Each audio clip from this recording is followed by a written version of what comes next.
CAA আইনটা কি, কারা সুবিধা পাবেন, কি কাগজ লাগবে আর কিভাবে আবেদন করবেন, সব কিছু ধাপে ধাপে সাথে জানাবো 2025 সালের সর্বশেষ আপডেটও। সিএএ কি? সিএএ মানে সিটিজেনশিপ অ্যামেন্ডমেন্ট অ্যাক্ট 2019। এই আইন অনুযায়ী যদি আপনি হিন্দু, শিখ, বৌদ্ধ, জৈন, পার্সি বা খ্রিস্টান হন এবং বাংলাদেশ, পাকিস্তান বা আফগানিস্তান থেকে ধর্মীয় কারণে নির্যাতিত হয়ে ভারতে আসেন, তবে আপনি ভারতীয় নাগরিকত্বের জন্য আবেদন করতে পারবেন। মুসলিম সম্প্রদায়কে এই আইনের অন্তর্ভুক্ত করা হয়নি, আর এটাই মূল বিতর্কের জায়গা। কখন কার্যকর হলো? আইনটি পাশ হয় 2019 সালের ডিসেম্বরে, তবে কার্যকর করা হয় 2024 সালের 11ই মার্চ, যখন সরকার অফিসিয়াল নিয়ম চালু করে, আর তখন থেকে এর আবেদন শুরু হয়। কারা আবেদন করতে পারবেন?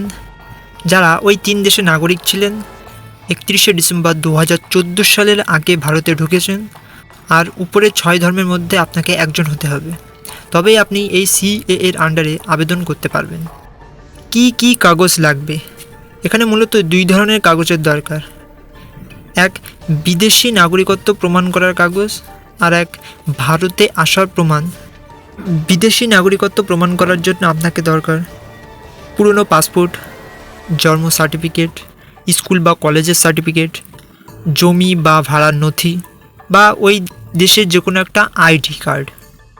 2014 সালে ভারতে আসার আগের প্রমাণ হিসেবে আপনাকে দিতে হবে ভিসা বা immigration stamp, ration card, voter card, school certificate, বৈদ্যুতিক বিল কিংবা ব্যাংকের কাগজ, যে কোনো একটা থাকলেই হবে। এছাড়া একটা কোর্টের এফিডেভিট লাগবে, আর ধর্মীয় সার্টিফিকেট দরকার, যার দ্বারা প্রমাণিত হবে যে আপনি উপরের সংশ্লিষ্ট 6টি ধর্মের মধ্যে একজন। কিভাবে আবেদন করবেন? কাগজগুলো সংগ্রহ করতে হবে, অনলাইনে ফর্ম ফিল আপ করুন এবং কাগজগুলো আপলোড করুন আর ফি দিন।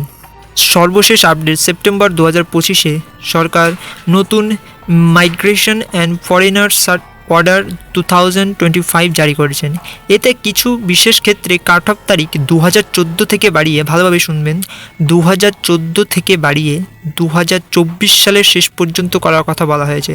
অর্থাৎ যারা 2015 থেকে 2024 সালের মধ্যেও এসেছেন, তারাও এর আবেদন করার সুযোগ পেতে পারেন। তবে এটা এখনও সব জায়গায় সমানভাবে কার্যকর হয়নি। অফিসিয়াল গ্যাজেট আর নোটিফিকেশন অবশ্যই দেখতে হবে। সুপ্রিম কোর্টে আইনটির বৈধতা নিয়ে মামলা এখনও চলছে, চূড়ান্ত রায় আসেনি।